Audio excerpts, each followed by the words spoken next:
Welcome back to On the Same Page. We are on Daf Chaf Amud Aleph, 20a of Maseches Kiddushin.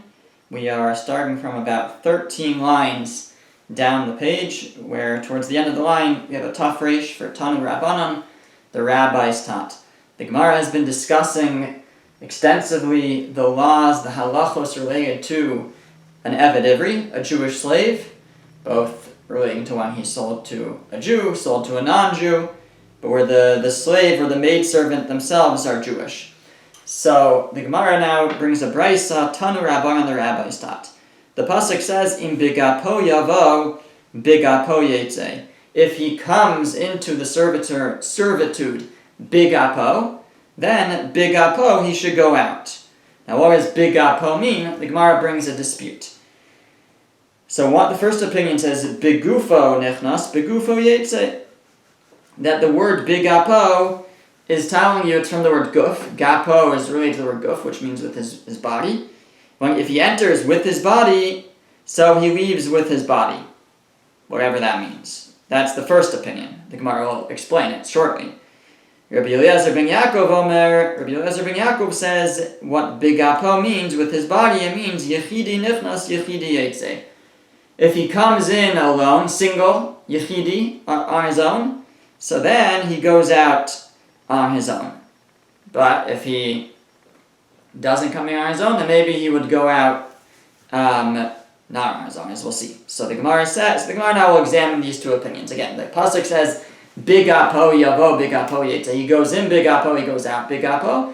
The first opinion explained that means he goes in bigufo, with his body, he comes out with his body. The Gemara says, what does that mean? My begufo nichnas begufo yetze. What does it mean? He enters with his body and he goes out with his body. Amar Rava says, Lomar, it's to tell you, she'eno yotze berashe evarim ke'eved. What it's coming to tell you is that he does not go out because of rashe evarim, because he loses a limb or something, like an Eved. An Eved, Kanani, a non-Jewish slave, there's a halacha that if the master knocks out his eye or a tooth or breaks or cuts off another limb, so the certain specific ones, but certain essentials, I guess, the slave, the non-Jewish slave, would go free from the Jewish master as a result of that. But the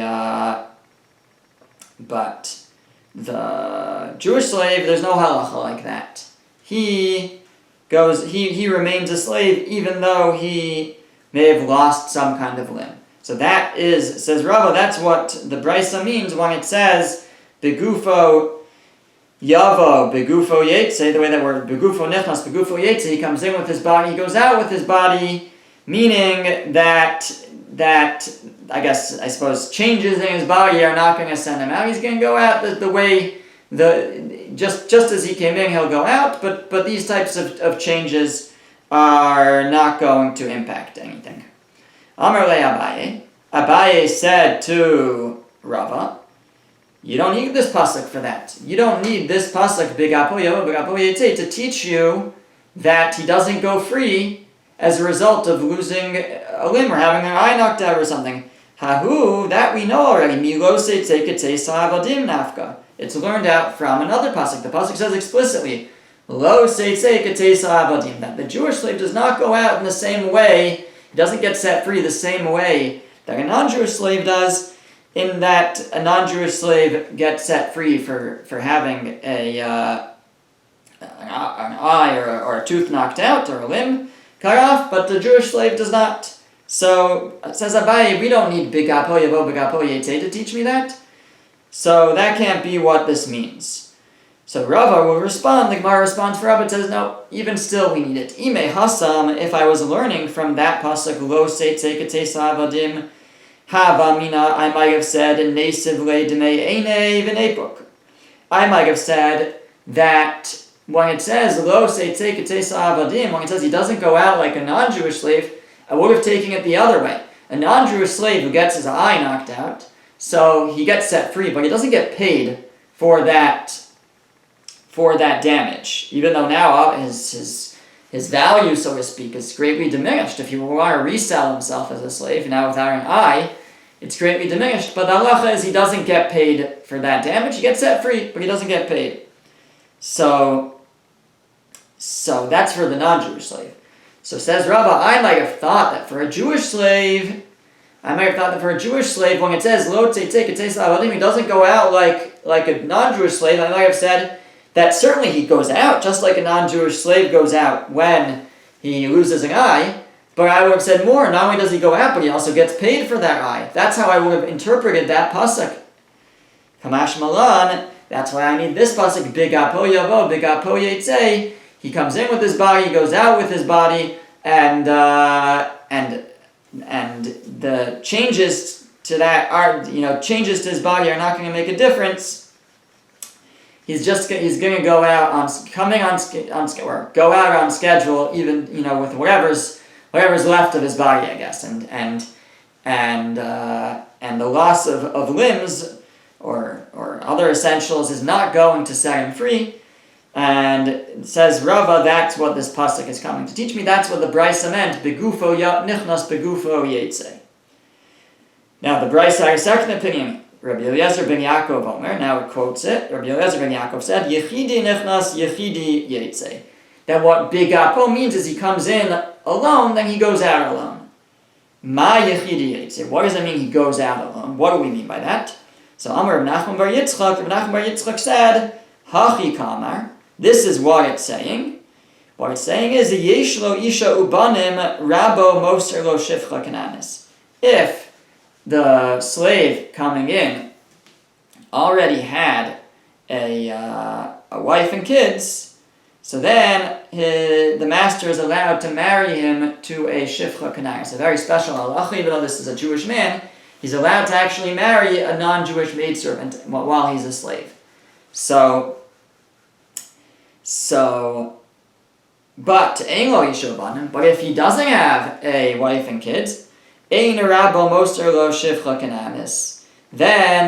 his master is not allowed to give him a shifcha kananis, marry him to a non-Jewish maidservant. So basically, we don't want him. It seems the interpretation Farshim explained, we don't want him to become too attached to a non-Jewish maidservant, although we have a special allowance for the master to marry him to her, but only if the guy already has a wife, and maybe he also has to have kids. The Gemara seems to imply he already has to have kids, but he already has a family, so then we're not concerned that he's going to become too attached to the Shifcha Kananis, the Canaanite maidservant, and that's where the master is allowed to marry him to her to produce children. But if he comes in Yechidi, if he comes in single, then the master is not allowed to do that. We don't want him to become too attached to this shifcha, to this non-Jewish maidservant. That's what the pasuk is saying, according to Rabbi Eliezer ben Yaakov. Yechidi, when it says bigapo yavo, bigapo yetzei, so he's also understanding that it's a language of bigufa, with his body. But what it means is alone. If he comes in alone, he has to go out alone. He can't be married to a Canaanite maidservant, as opposed to if he already has a wife, and perhaps even also if he might also need to already have kids, then the master is allowed to marry him to a Canaanite maidservant. Okay. The Gemara continues, Tanu Rabbanan, the rabbis taught, Nimkar b'mana v'hishpiach. What happens if the slave was sold for a mana, which is 100 dinar, and then his value went up? He started working out, he built up his muscles, he's much stronger, he's much more valued as a slave. V'amad al-masayim, now he's worth 200, he doubled his value. So if we would want to redeem him, so what price would they have to redeem him based on? The original value of 100 or his appreciated value of 200? So the Gemara says, the Brisa says, Minayin she'eng mechashvim lo elamana. From where do I know that to calculate how much to free him, it's just based on the original price, the mana, the 100. and again you would prorate it based on the number of years left of his term. So shenemar, because the pasuk says, and pasuk is in the context of a Jewish slave being sold to a non-Jew. There it says mikesef miknaso. You can redeem him from the money of his purchase. We see it's based on the purchase price. It's not based on current value. So if it was a 5-year contract and he was sold for 100 mana, then that's 20 dinar per year. Sorry, 1 mana, which is 100 dinar. It's 20 dinar a year over 5 years, and if there's 3 years left, so that's 60 dinar. That's what it'll be redeemed for, not double that. We don't say it should be doubled because his value doubled. Nimkar b'masayim v'hechsif. Now, what if it was the opposite? He was sold for 200 originally, and then he went down in value. V'amad almana, and now he's only worth 100.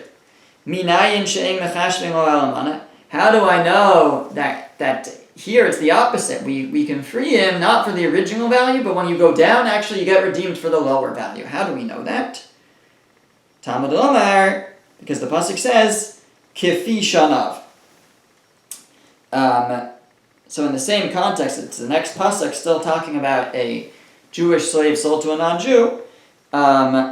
It says that you you calculate based on the years that are left. And so here the implication is however many years are left, whatever his value is, that's how much you redeem him for. So that's the brisa so far. Says the brisa, if he goes up in value, then he could be redeemed for the original value. If he goes down in value, he could be redeemed for the new value, whichever one's lower, basically. Gemara says, I only know that this is true for a Jewish slave sold to a non-Jew. And that's because that's where the pasuk is. Now I might think to differentiate,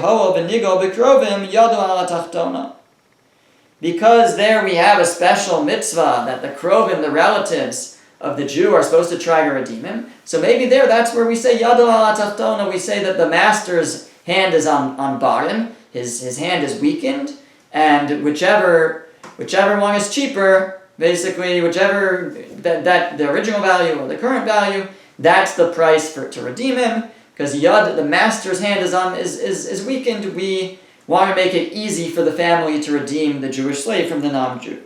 But nimkar li Yisrael, how do I know that it's true even if the Jew was sold to a Jew? That also there we take whichever is the lower value, the original value or the current value. Talmud Lomar, because the Torah says, Sachir l'gzeira shava. We've spoke about this in the past. There's a gzeira shava. We learn to connect, to equate, at least for certain things, a Jewish slave sold to a non-Jew to a Jewish slave sold to a Jew, because in both contexts it refers to him as a sachir, as a worker, and we have a tradition that word sachir should be learned one from the other. So we learn that it's true also for a Jew sold to another Jew, that also there he'll be redeemed for whichever is lower, the original amount or the current amount. Okay, the Gemara is going to come back to this. The Gemara continues, says, Amar Abaye. Abaye says, Hareini ke ben Azai b'shukei Taveria. I'm like Ben Azai in the marketplace of Taveria. At times, Rashi explains, Abaye would say this. He would say that I'm here to answer questions, just like Ben Azai was. He would go to the shuk, to the marketplace of Taveria. That's where he lived, and he would basically say, but I can answer any questions. So Abaye was saying, I can answer any questions. I'm like Ben Azai. So Amar Yehume Rabbanan le'Abaye. So one of the rabbis said to Abaye, I have the following question. Mechti. Let's examine what we just spoke about. We have two psukim.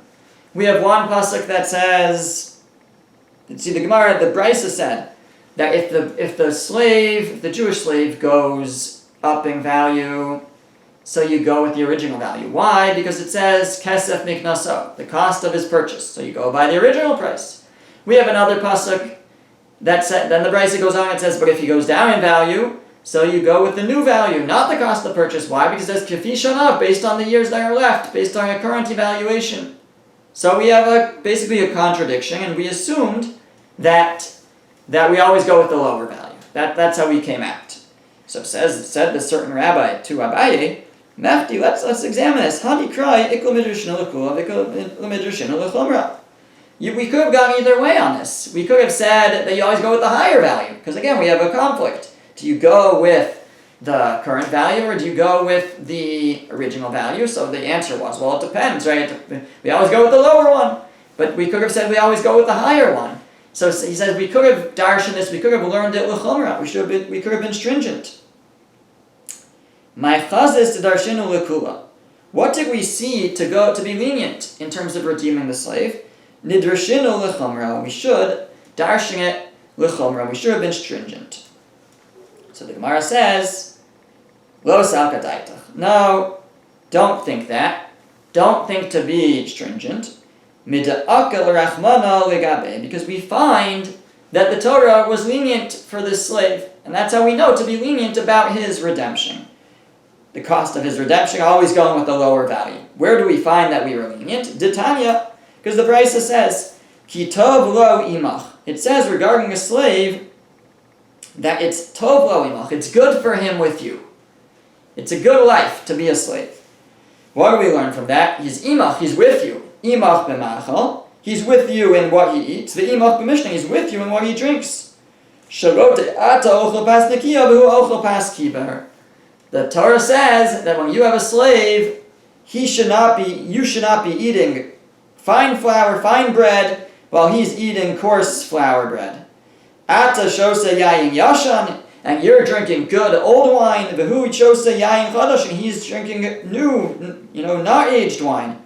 Ata yashan al gabi mochim, you're sleeping on top of nice pillows. V'hu yashan al gabi atev, and he's sleeping on straw. You can't have that. It has to be imach. He has to be equal to you in the comforts that you provide him. A very unique halacha that we have with regards to a Jewish slave. Mikan amru, and from here they said, Kol hakona eved ivri kekona adam la'atzmo. So the saying goes that when a person acquires a Jewish slave, he's actually acquiring a master, because you have to provide for him as much as you provide for yourself. So it says, this is the Gemara's response. You know how we know that we're lenient on the redemption of a Jewish slave? Because we're lenient on them in general. We give them all the comforts. So we find that we're very lenient to Jewish slaves. So if we have a choice in terms of how to resolve the contradiction of what the price to redeem them is at, do you go with the original price, as is implied one place, or do you go with the current price, which is implied another place? So we could say, we always go with the higher one, or we could say we always go with the lower one. We're going to be lenient and say we always go with the lower one. So the Gemara says, maybe you can't compare these two things. Maybe when we're lenient on him, that's with regards to eating and drinking. So he doesn't suffer. Fine, that has to do with his personal comfort. Fine, the Torah said don't let him suffer. But maybe when it comes to redemption, maybe we should be machmir, maybe we should be strict on him. And why should we be strict on him? Because what got him into this trouble in the first place? Why did he have to become a Jewish slave? Why did he have to sell himself as a slave? It's his own fault, because he did averos. Mid Rabbi Yossi Rabbi Chanina, as we see from Rabbi Yossi, the son of Rabbi Chanina, the Tanya, because we're learning a brisa. Rabbi Yossi Rabbi Chanina Omer, Rabbi Yossi Rabbi Chanina said, Bo re'e kama kasha avka shel shvitz. We're about to enter the Shemitah year. Says the Gemara, come and see how hard, how bad it is to just have avka shel shvitz, just a bit of transgression of the laws of Shemitah of the sabbatical year. Adam nosei v'nosei b'peir shvis. Because if a person does business, he's not working the land, but he's doing business with the fruit of Shemitah, which is also forbidden. what makes it more, it's forbidden, but Rashi explains that it's a lav haba michlal aseh. It's not explicitly forbidden in the Torah. We derive it from the positive commandment. There's a positive commandment that it's la'achla, that the food should be eaten, but lo l'schara, not for business. So it's definitely a real isser, a real prohibition, but it's somewhat more lenient because it's less explicit than working the land. But yet, that somewhat more, lesser evil, lesser transgression of doing business with the fruit of Shemitah, of the sabbatical year, is quite a transgression, because if a person transgresses that, then they're going to suffer. And l'sof, mocher is metatalav. A person will suffer financially as a result, as a punishment, and they're going to have to sell their metaltalin. They're going to have to sell some of their possessions, their movable goods. Shenemar, because the pasuk goes on, this is all in Parshas Bahar, I believe, and the pasuk goes on and it says, Bishnas hayovel hazos tashuvu isha achuzaso. It says, in the Yovel year, each man returns to his property, his land. V'samachle, and then shortly after that it says, V'chisim karum imkar la'amisecha o kano miyad amisecha. It talks about the need, the situation where someone sells his possessions. Somebody sells to his friend, or he buys from his friend, and it's talking about, it says miyad, from his friend. Davar hanikna miyad liyad.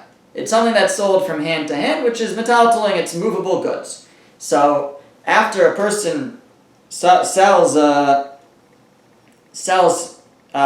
business during Shemitah, then the next parsha, the next section of that parsha, which is sometimes a parsha, a section is called a parsha. So the next parsha, the next topic of that that the Torah talks about there is selling one's goods, and it's the laws of Ona, of overpricing. But it's talking about when one sells their goods. So if you do business in Shemitah, you're going to become poor, and you're going to have to sell your possessions. If a person didn't realize that he's been done wrong, he didn't do tshuva, l'sov mocher es sadosav. Then he's going to have to sell not just his movable possessions, but then he's going to have to sell his fields. Shenemar, because then the Torah goes on and says, Ki yamucha chicha, when your brother becomes poor, umachar me'achuzaso, and he sells his land. And then it talks about the halachos of selling one's land. But that's the next thing that happens to a person. And if it doesn't come to his hand, meaning he doesn't realize to repent, then he's going to have to sell his house. The Torah then talks about if a person sells their house in a walled city. Now, the Gemara, the Brisa is still going, but the Gemara now interjects, or it could be even the Brisa interjects, probably the Gemara, and it says, we changed the language, but first we said lo hirgish, if he didn't feel it. Then it says lo vasa liyado, if it didn't come to his hand. Maishna hasam da'amar lo hirgish, why in the first step did it say he didn't feel it? Umaishna hacha da'amar lo vasa liyado. But then it says if it didn't yet come to his hand, to repent. So the Gemara says, Kid Rav Huna, what it's teaching you is the idea of Rav Huna da'amar Rav Huna. Rav Huna said, Kivan she'avar adam aveira v'shanaba. When a person transgresses an aveira and then repeats it, hutralo, it becomes permitted to him. Hutralo sakadach. The Gemara says, what? It becomes permitted after he transgresses an aveira? It becomes permitted? No, it doesn't mean it's literally permitted. Ela nasis lo keheter. It becomes like it's permitted to him.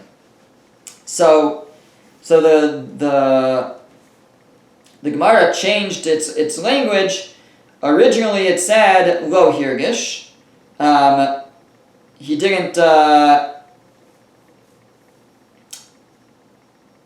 he didn't feel it. Rashi explains that language implies that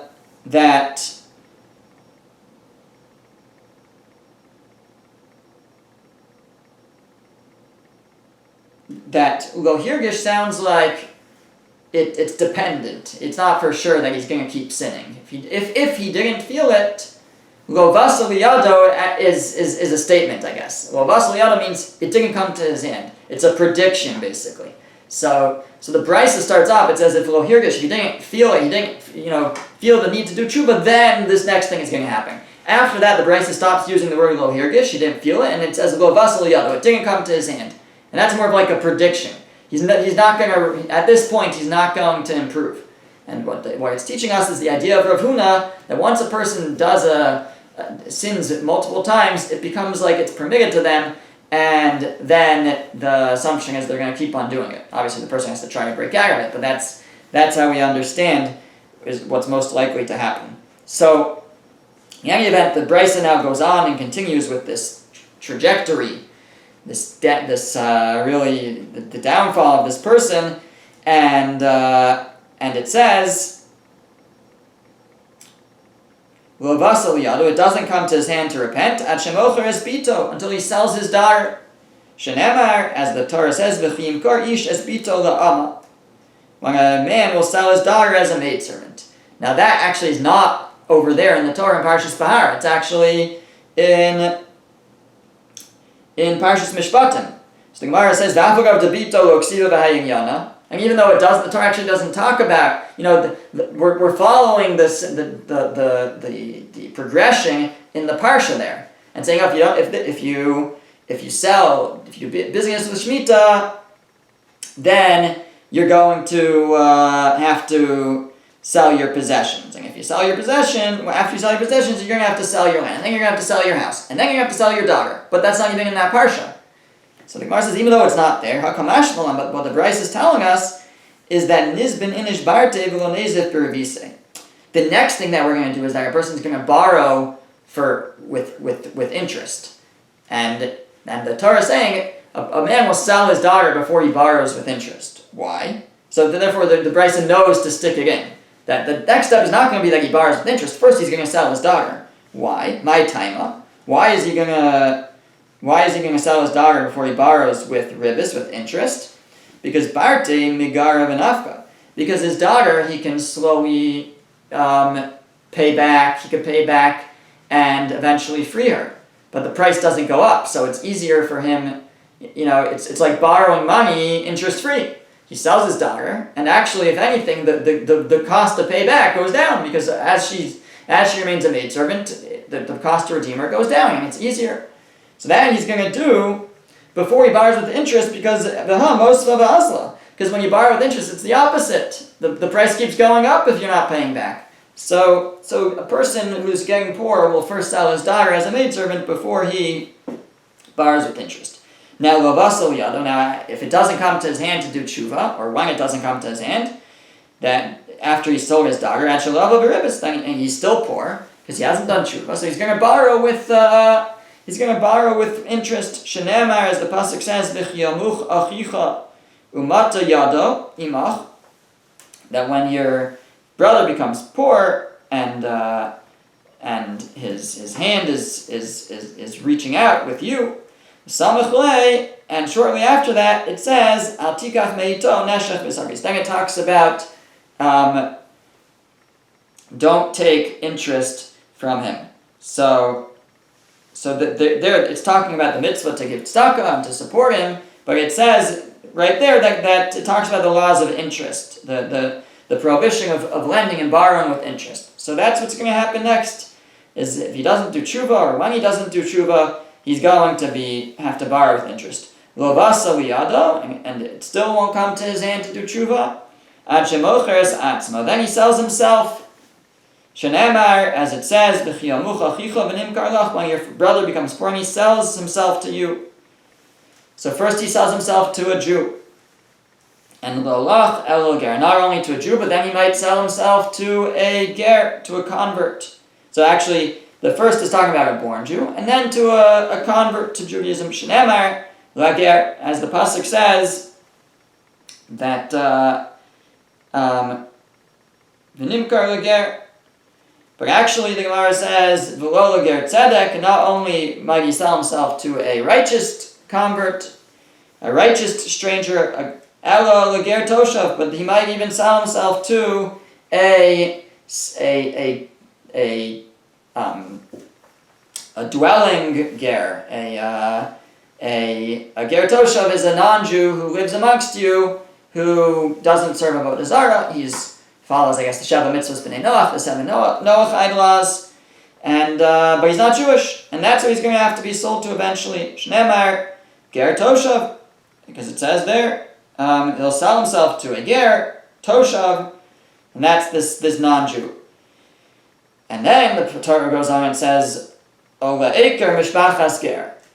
And that, says the Gemara, Mishpachas Ger, Ze'ovi Kocholim. He might have to sell himself even to a idolater. Now, Kishua Omer Le'eker, and what it says, not just to an idolater, it says Le'eker Mishpachas Ger, to the Eker of Mishpachas Ger. What is Eker? So the Gemara interprets it to mean it's someone who sells himself into a situation where he has to support the idolatry itself. So he's aker from the word uprooting. That's an act that's uprooting. So he sells himself to. He's not serving the idols himself, but he's chopping wood and he's doing things that are eventually going to assist in the idolatry. And that's, rock bottom.